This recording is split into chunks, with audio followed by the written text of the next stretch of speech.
Things had gotten out of hand. I'm sorry. I'm sorry. I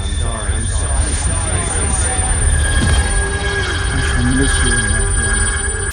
G'day, and welcome to Comics Mate, your mates in comics from the land down under. I'm your host, Dean James, and today we're going to be talking about the new Fantastic Four movie from the MCU. If you haven't already, please like and subscribe, and let's jump straight into it. From comicbookmovie.com, we have Fantastic Four. We may now know when the cameras will start rolling on Marvel Studios' reboot. A quote-unquote reliable source is now claiming to have nailed down the shooting date for Marvel Studios' reboot of the Fantastic Four, despite there not being a cast announcement this side of 2024, though who knows what Marvel Studios has planned over the next few days. So let's jump straight into this article, shall we? The lack of any official announcements and the recent chaos caused by the Hollywood strikes have led to speculation that Fantastic Four may not make its scheduled May 2nd, 2025 release date. And while a delay is certainly possible, Daniel Richtman is reporting that cameras are set to begin rolling in May. Apparently, the movie releases in May 2025, so if they start filming in May 2024, that only gives them a year of shooting and special effects and all the behind the scenes work, everything else, until the movie apparently comes out, so it's going to be a tight squeeze, and that, I don't know about you guys, but that makes me a little uneasy. There are rumours that both Cillian Murphy and Mads Mikkelsen are top picks to play Doctor Doom, but other actors are sure to be in contention.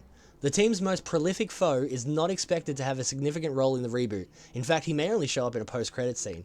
But the villain could well emerge as the new big bad of the Marvel Cinematic Universe, especially after the recent news that Marvel has decided to drop the Kang actor Jonathan Majors because of his own legal troubles. Several well-placed sources have claimed that Doom will be one of the main villains of Avengers Secret Wars, and if that Secret Wars based off of the comic book from a few years back, I think it's 2011 or something, but if that is that God Emperor Doom, that would be awesome. Javier Bardem is said to be the top choice for Galactus, but his schedule may prevent him from signing on. The Eater of Worlds Herald is believed to be Silver Surfer, but a female take on the character. Great, I'm sure that's gonna go down with all the fans really well. A recent rumor claimed that Anya Taylor-Joy will be eyed for that role. Shackman will direct the Fantastic Four from a script by Jeff Kaplan and Ian Springer.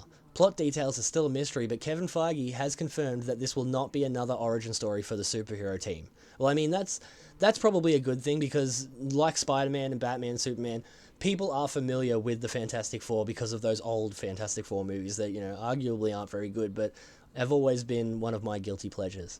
Because I was a little kid when they came out, so. He's quoted as saying, "A lot of people know this origin story. A lot of people know the basics. How do we take that and bring something that they've never seen before?" Comparing this new take on the heroes to Marvel Studios' pact with Sony to bring Spider-Man into the MCU. We've set a very high bar for ourselves with bringing that to the screen. And that leads us into our next article for this video, comicbookmovie.com. Fantastic Four gets a disappointing casting update as 2023 draws to a close. Who Marvel Studios will cast as the leads for its upcoming Fantastic Four reboot has dominated headlines this year, but as 2023 winds down, we have one final and somewhat disappointing update for you, according to Josh Wilding from comicbookmovie.com. Over the past year, we've been inundated with Fantastic Four casting rumors. Now, as 2023 draws to a close, we have good reason to believe Marvel's first family will consist of Pedro Pascal as Reed Richards, Vanessa Kirby as Sue Storm the Invisible Woman, Joseph Quinn as the Human Torch, and Ebon Moss-Backrack as the Thing. In case you're unfamiliar with who these actors are, this is Vanessa Kirby, who I think, she looks the part, blonde hair, blue eye, the whole thing. That's Sue Storm right there. I can turn myself completely invisible. And this is Ebon Moss-Backrack, who you may recognize from the Punisher series on Netflix. As the Thing, he's going to be probably CGI, so, I don't know what he sounds like. He could probably do the part. I think I could look the whole car over my head. This is Joseph Quinn, who you may recognize from Stranger Things. He's a real cool dude, bro, in that. I think he could do good. I have faith that he'd be a good choice. I'm on fire! Oh my god! My only real issue with the casting is this guy right here, Pedro Pascal. I just don't really like him very much. He tends to take roles constantly that he is not the right fit for.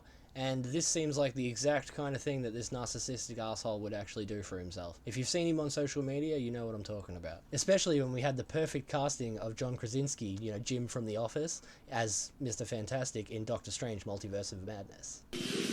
Reed Richards of the Fantastic Four.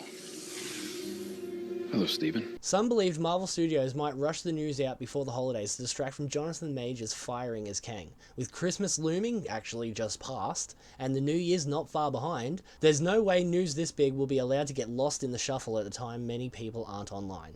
As we head into 2024, we're optimistic good news is on the horizon. The crazy thing is, there's a very good chance none of the rumoured cast members above will be among those revealed to be taking centre stage in Fantastic Four. They are, after all, just the latest additions to an increasingly long list of names. Alright, so that's my video on the Fantastic Four movie coming out, the new casting rumours and the shooting date. So let me know what you guys think down below, and I will be in the comments reading your things and responding to everyone. And yeah, like, subscribe, do the thing.